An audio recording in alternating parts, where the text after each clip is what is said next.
Okay, everybody. I'm talking about the pelvis. There's a true pelvis and a false pelvis. Now, the false pelvis supports the enlarging uterus. It also guides the fetus into the true pelvis. The true pelvis dictates the bony limits of the birth canal. Okay, just to give you an idea. All righty. So then you have part of your anatomy that we're going over. You have what we call the pelvic inlet. And the inlet is like the diagonal conjugate, conjugate. And this is what we assess during the manual exam. This is where we're going to look at the diameter and see. So you have the obstetrical and you have the transverse diameter. And the obstetrical actually determines if the fetus can pass through the birth canal. The transverse determines the inlet shape. And we talked about the different pelvises and how the gynecoid pelvis is the most favorable for vaginal delivery. Now, in your book is a picture of the pelvic inlet and the diameters. So you can see what I've been talking about and how we measure. And how we measure, we take the two fingers and we're going to go up, and we don't have any kind of measuring, like measuring tape. No, we have to use our fingers, and we get very good at our measurements of our fingers to see how long these diameters are.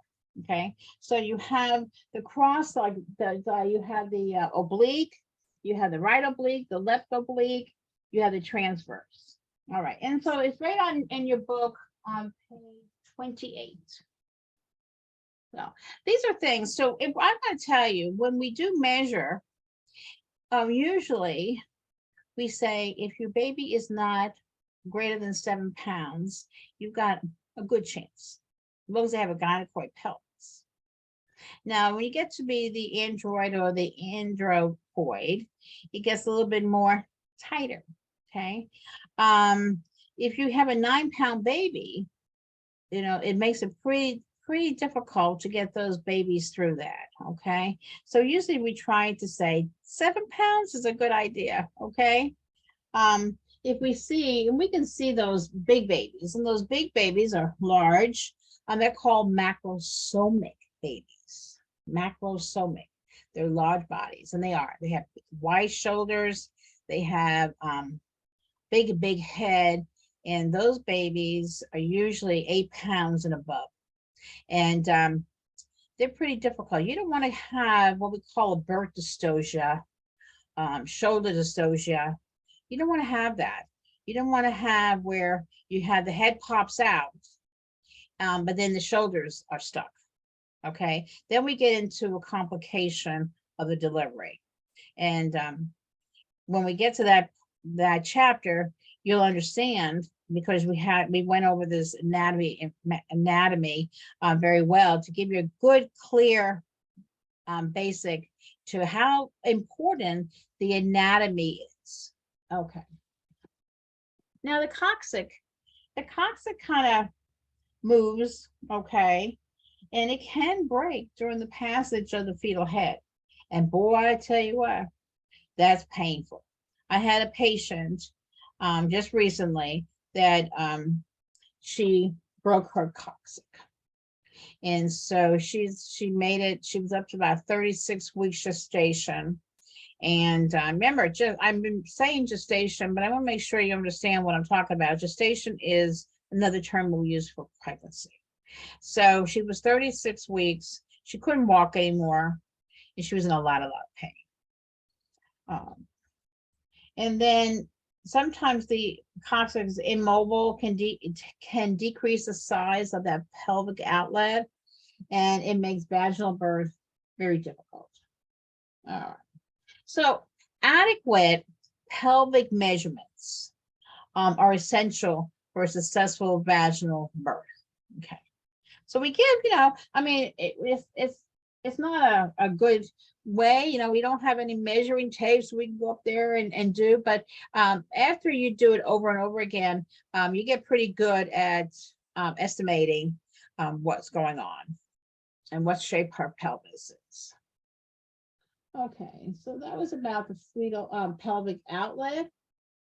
And now we're going to go ahead and do a short version of the breast, because that's all part of the woman's anatomy. And the breasts are important because they're going to feed the baby after his birth, right? So it's another organ, accessory organ of reproduction. It provides the milk after birth. And we want mamas to breastfeed. And the reason is because it provides such good maternal antibodies to the infant. And babies are born with very limited immunity. It's called passive immunity. It only lasts for a month. And so we want to build up, and the best way is in the breast milk. Now everything has to be working in order. They have the Montgomery glands, and those are small sebaceous glands, and they secrete a substance to lubricate and protect the breast during lactation. So you may hear that. Now, it's going to tell you something. Breast size does not play a factor in the ability of the glands to produce milk. Does not. A lot of times we want these moms to be very, very relaxed during lactation. And when we get to that portion, that chapter, I'm going to go over how a nurse helps a woman to breastfeed. We encourage them. It's the best milk. We always say the breast is the best. Okay, that's a saying. So there's different portions of the breast, and you got the alveoli or the lobules. Their function is to secrete milk. Then you have the lacticinous okay, ducts, and that's spelled LACTIFEROUS, and they carry milk. And then you have the ampulla that actually stores the milk. And so it's a process, and we want to make sure that mom has the baby position on the breast. The baby has to latch on to mom's breast, has the entire ovula in his mouth, because if he only has the nipples, he'll actually cause mom to have crack nipples, sore, and crack a nipple, sore nipples. That's the first thing. Once that happens, a woman goes, I'm not breastfeeding anymore. It's painful. And so we want to prevent that. So the best way to prevent that happening is to make sure the baby latches on. All right.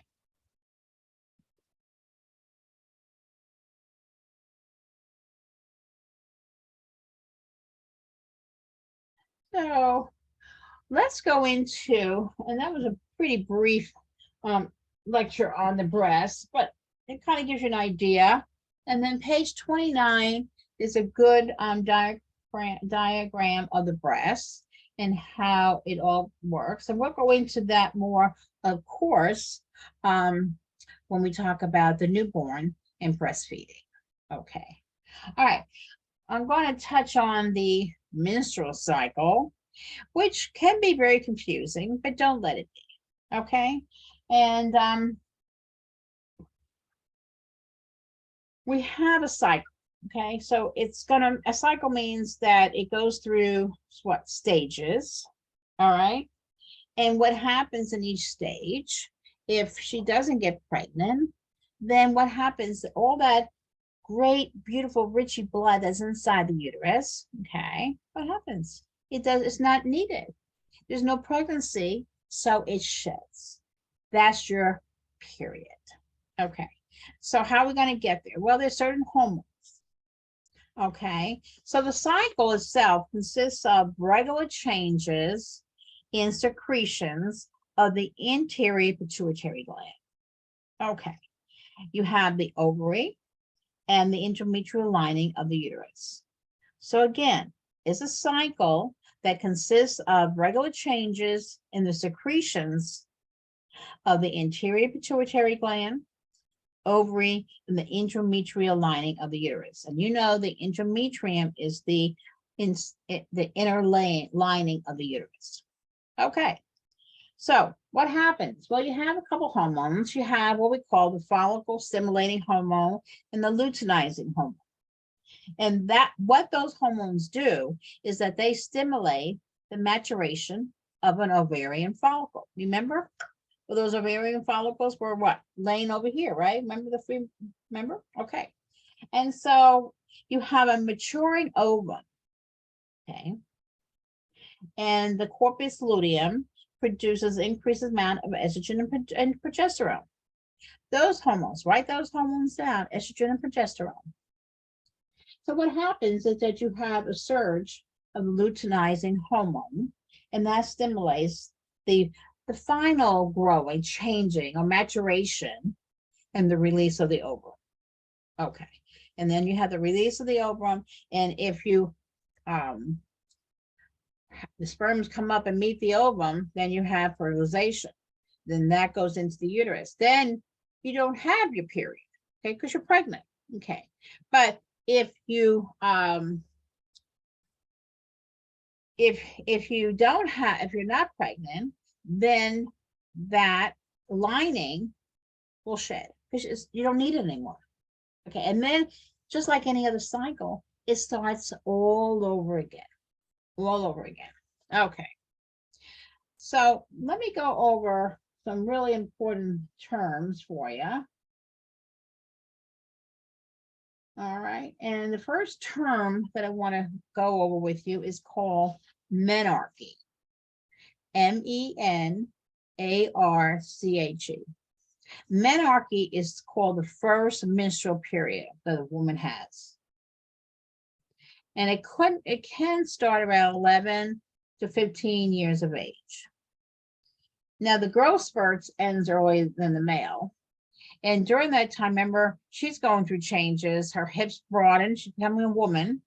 And then she's got pubic and axillary hair, underneath the armpits going. So the little girl's changing. So, and a lot of times when women change, you see the development of their breasts.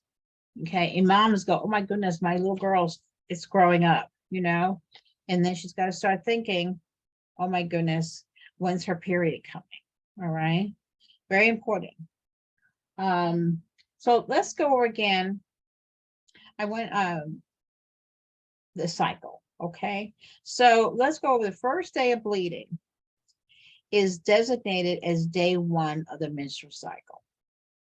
And you'll hear me say the first day of the menstrual cycle. Okay, so that's how it starts. Then the average duration of menstrual flow is 5 days. Now the menstrual cycle prepares the uterus for pregnancy. Okay, so you have your first cycle, and that's called the endometrial cycle. So remember we said that's the inside lining of the uterus. So in the endometrial cycle, there are 4 phases. So you have the menstrual phase, you have the prolific phase, the secretory phase, and the ischemic phase.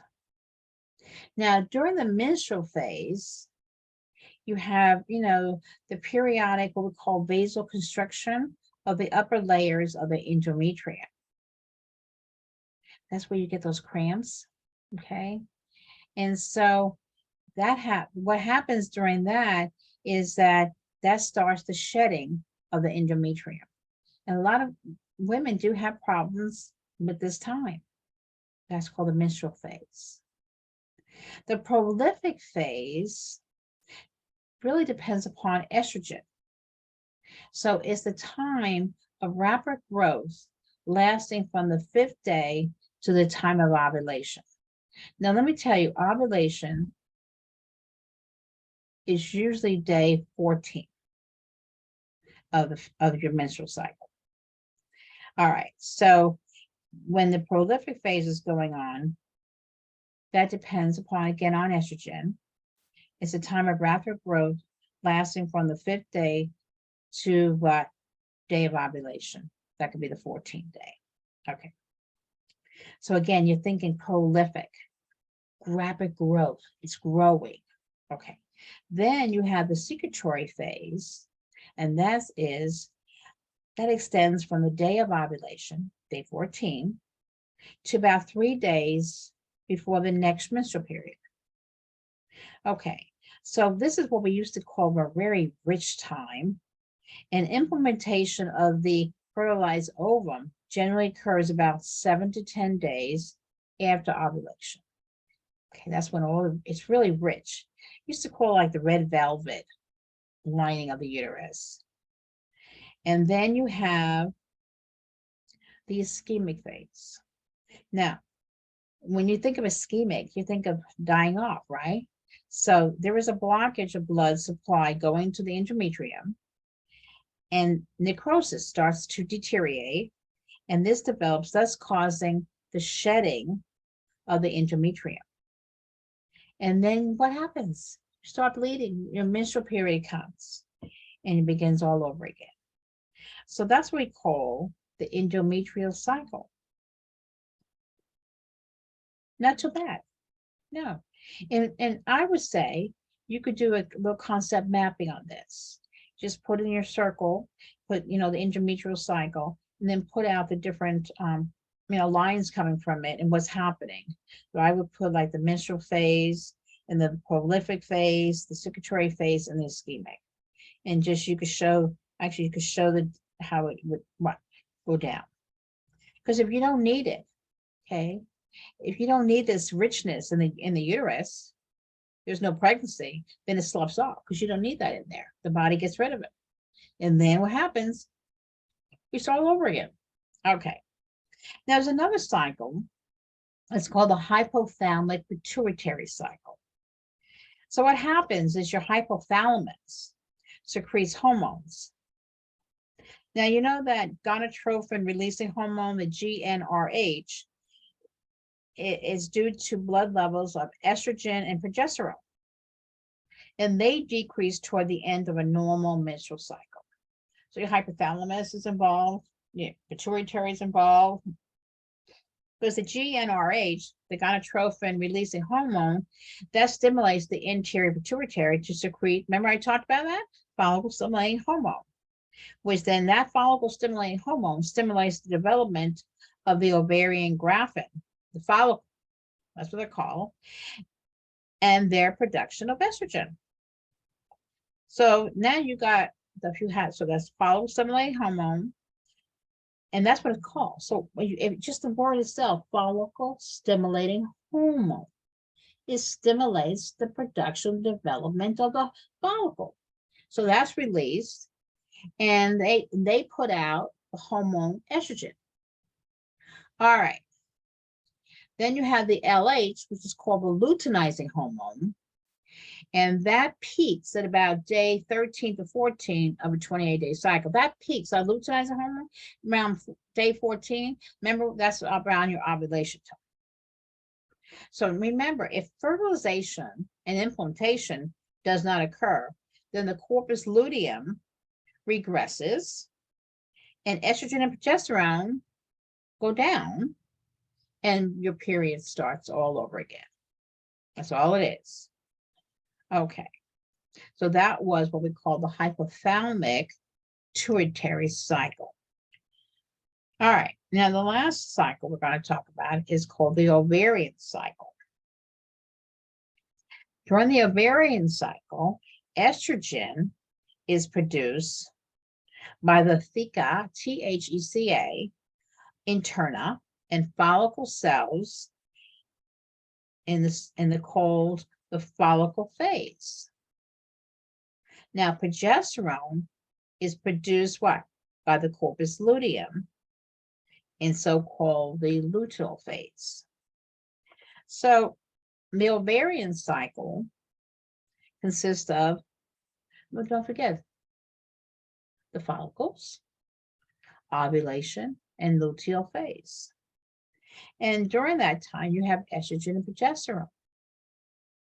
And remember I said, if fertilization implantation doesn't occur, then those two hormones, they will go down because it's not necessary. Now, this luteal phase begins immediately after ovulation. So you ovulate day 14, then you're in the luteal phase, and it ends with your period, menstruation. And that phase usually takes about 14 days. So the corpus luteum reaches the peak of its functional activity 8 days after ovulation, secreting estrogen and progesterone. Again, if nothing happens, they go down. So during this time, if there is a fertilized ovum, okay, then it's implanted. Then it makes its way, gets implanted in the endometrium. All right. So the best time to get pregnant is have intercourse within a day or two of ovulation. When the egg now, that egg, is being released by the ovary, and this is usually 14 days after the first day of your last period. Now, this is something, it's a good thing to remember, is an egg can live for 12 to 24 hours after being released. So remember, the follicle stimulating hormone stimulates the, changing of the maturation of the follicle. If it gets released, and then that egg is there, and she's in remember the free brain, get it, little finger-like projections. Then it gets released, okay? Then your hormones are changing. That's why sometimes you get cranky, during this time. And then if the sperm makes it up, then you get fertilization, okay? So the egg, see, watch my hand. So the egg is here, the egg gets released, the egg travels, okay? And then here in the ampulla, now the sperms are coming up, and so one sperm meets that egg, if it gets fertilized, and then they travel, okay? All right. And so that's why you have the different hormones.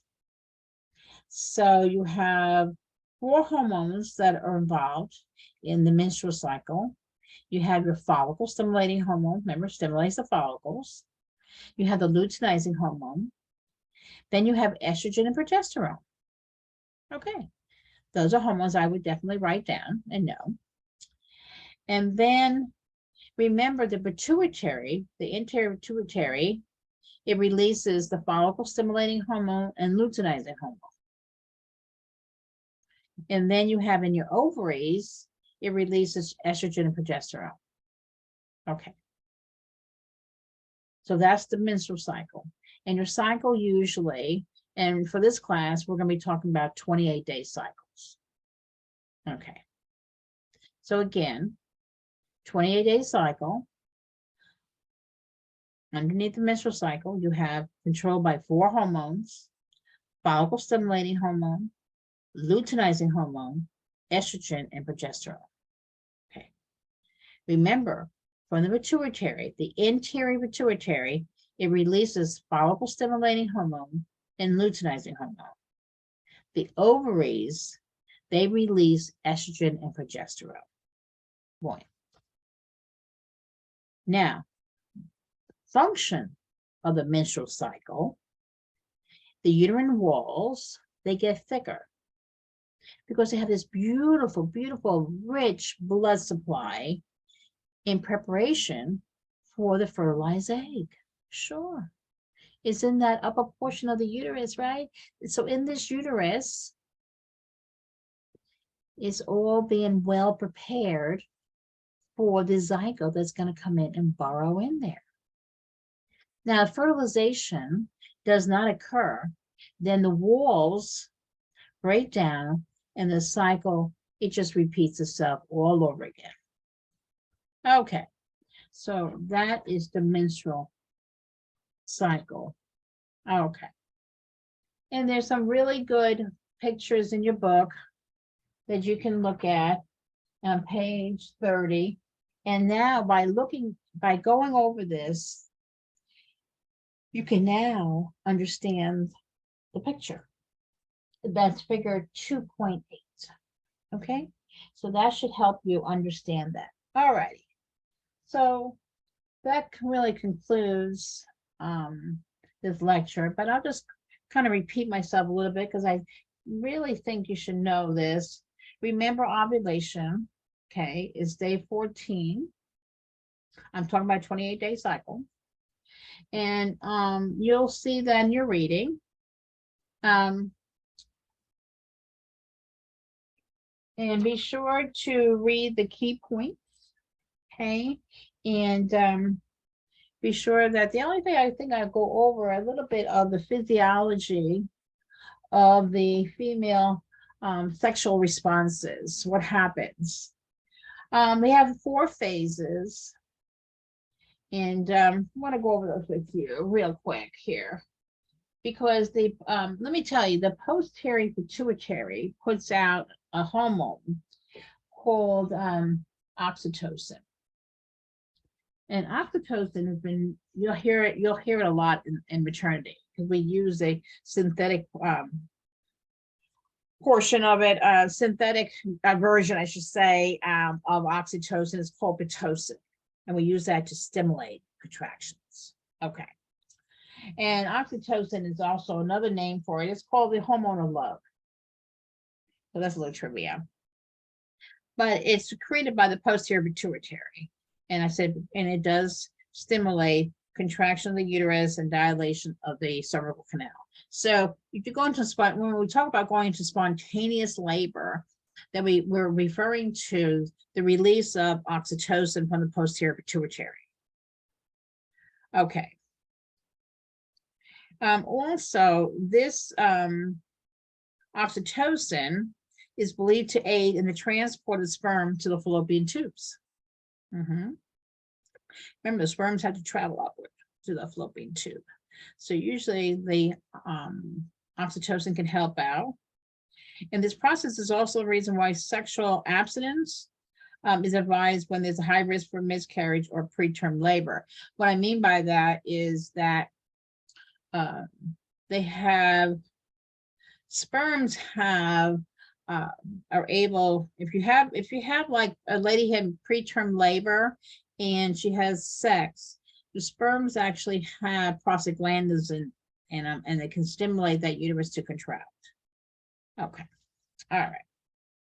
Now, I'm going to go into the HESI book, and on page, and please, okay, I didn't have the opportunity the other day to tell you, but oh my goodness, it's called the NCLEX PN examination book, and it's the name of it is HESI, and and it's on your ebooks, and get that book and start reading it now.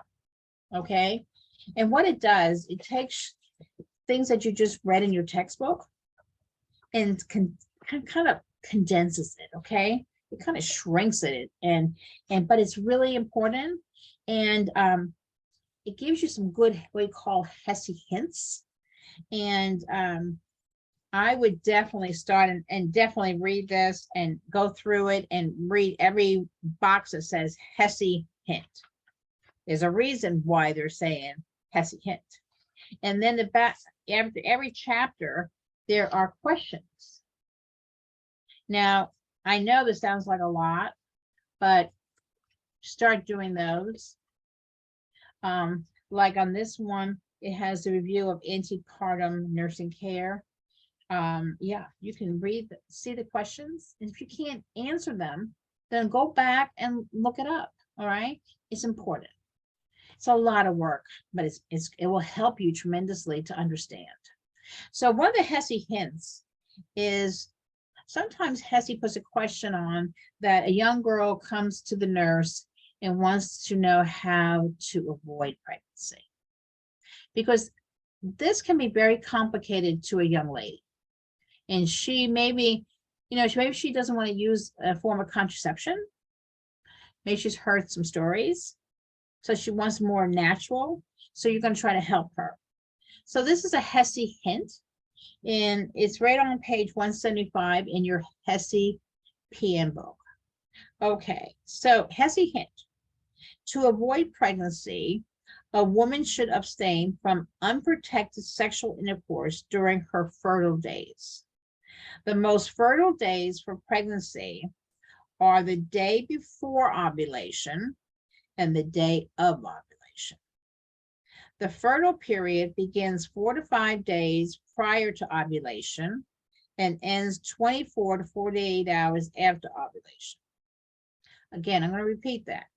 The fertile period begins 4 to 5 days prior to ovulation and ends 24 to 48 hours after ovulation. Now get a calendar app and mark it. When I counsel somebody, I use a calendar and I show them. There's not very many days that are safe. Now, a couple must avoid unprotected intercourse for several days before an anticipated ovulation, and for 3 days after ovulation to prevent pregnancy, because sperm can survive in a woman's body for approximately 4 to 5 days, and eggs survive approximately 24 to 48 hours after being released. Okay, so there was not that many days. If you did the calendar and showed her, she would go, well, how many days do I have, or can I have unprotected sex? Not very much. Okay, alrighty, that's the end of chapter 2. Okay, now I hope you enjoyed it, and I hope it kind of maybe brought back some memories from your science courses, and it kind of gives you a good picture of what happens and how the woman body is, and what has to be just perfect, right? Yeah, so a lot goes into pregnancy, and getting pregnant or not getting pregnant, the different hormones, the anterior pituitary, the posterior pituitary, and so there's a lot that goes into it. Okay, so I'm going to end the lecture now, and you have a nice afternoon. Bye, everybody.